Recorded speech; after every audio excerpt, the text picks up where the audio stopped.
Okay, my YouTube people, next on this 46 knuckle is getting the 12 volt coil mounted and the carburetor. I believe I cleaned the carburetor out, but I'm going to open it up real quick. Okay, so here's the carburetor. I'll take the air filter off. Did manage to figure out how to use a K&N air filter on this bike. I'm not a guy who has a bike without an air filter, and the stock air filters are pretty crappy, but this K&N, I just put it on a vise and kind of gave it a squish. And when you put it on, it springs in, and then when the air cleaner cover sets into the J slot, the spring just springs back out and holds it on. So it actually works really good. I'm not going to take the backing plate off of this just to check the bowl. The one thing on these Linkerts that's really neat is when you put the choke on, you'll watch that it rides on an eccentric cam right here, and that this needle moves out, allowing more fuel to go into the jet and up into the carburetor.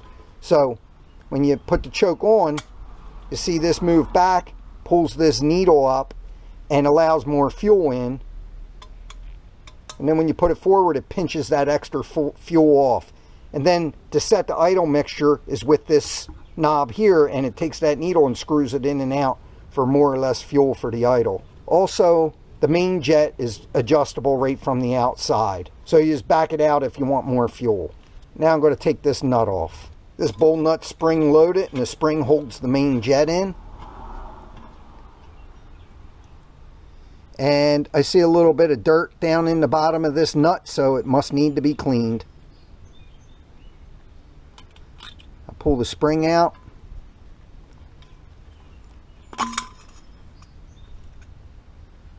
Well, it actually doesn't look that bad. Must have had just a little bit of water in it, or leftover fuel. I'll just take a wire brush and clean that real quick. Again, this is the main jet. You screw it in and out. The emulsion tube is up in here, and that's what the spring holds in. And then the idle circuit is right here. To get that emulsions tube out, I'm just going to take a screwdriver in here and then just press straight down on it. And it should come out pretty easily. Oh yeah, that was real easy. I could see it right there. And there it is. You can see this has huge holes in it. It is a little dirty up top, so I will clean that off. But it's wide open. There's nothing in that tube. And it would be fine just to leave it go. But I'll give it a clean. I always use the Gumout brand carbon choke cleaner. This stuff's really strong and it's always worked good. You can see it just takes that little bit off. Really nothing on it.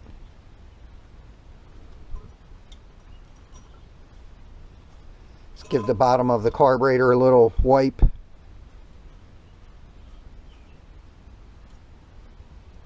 I'd like that to be a little cleaner than it is, so I'm just going to hit it with my wire brush.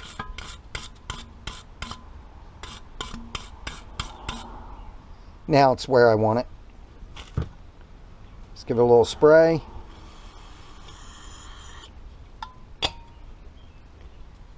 Give this a little spray.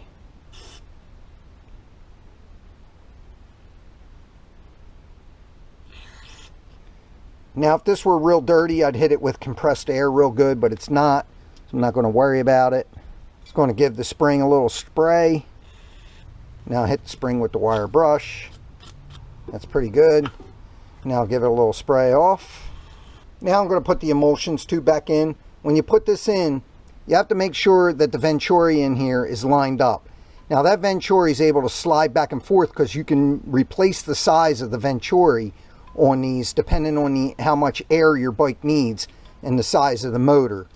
In that Venturi there's a hole that this emulsions tube goes through when you put it in. You just have to make sure that that's lined up. The way I line it up is I get a flashlight and I look down this hole and then I move it back and forth with my finger over here. Okay, now I have it lined up. The emulsions tube should go in with no problem. I'll just give it a little light push with this here. And now the emulsions tube is dropped down in there. And you can see right there the emulsions tube sticking through. After you have that in, put the spring back in. Now I'm going to make sure to clean this out real good. And just looks like it had some water in there, probably from the ethanol gas. Give it a little spray. Now that I got it good and cleaned out, take a look at the bowl.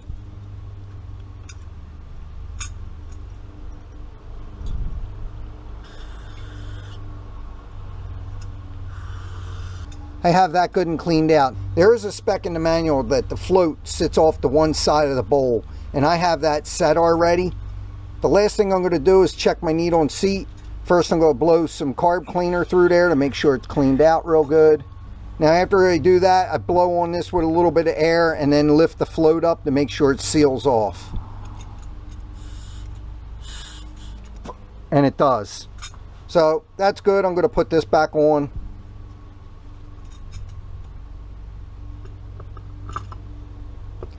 Goes on like that. Got a copper gasket. And then the bowl nut. And that's going through the carb on these. Pretty simple. It wasn't dirty at all for the most part, so I'm not going to fool with it much. Now I'm mounted on the bike. Alright, take the tape off of here. I'm going to put the carburetor on, but I'm going to leave the screws real loose. This is the right Linkert Carb for this motorcycle. It's an M35 TP. When I was restoring this motorcycle, I had to look around for this carburetor a little bit. Now I have the 4 bolts started with a little bit of Loctite on those. So I left the carburetor loose because I have to put this carb bracket on.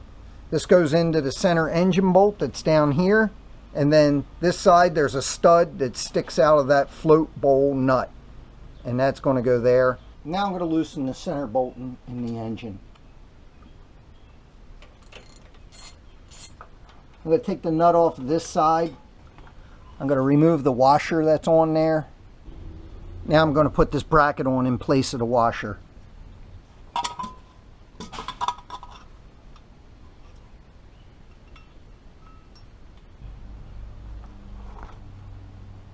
Put a little Loctite on everything.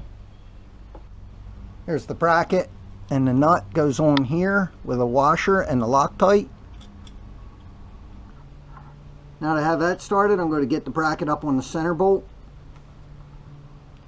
Alright, I have it on the center bolt. Now I'm going to get a nut onto it. Now I'm going to tighten the nut up. Now that the center bolt's tight, I'm going to tighten the nut up on the bottom of the carburetor. Of course, I already put some Loctite on it. Next, I'm going to install the coil. First thing I have to do is remove the 12-volt coil. And through the power of me thinking I hit record when I didn't really miss much. There's just 2 U-bolts that go around the main down tube that come into this, and they're just right there behind it. This sits like that.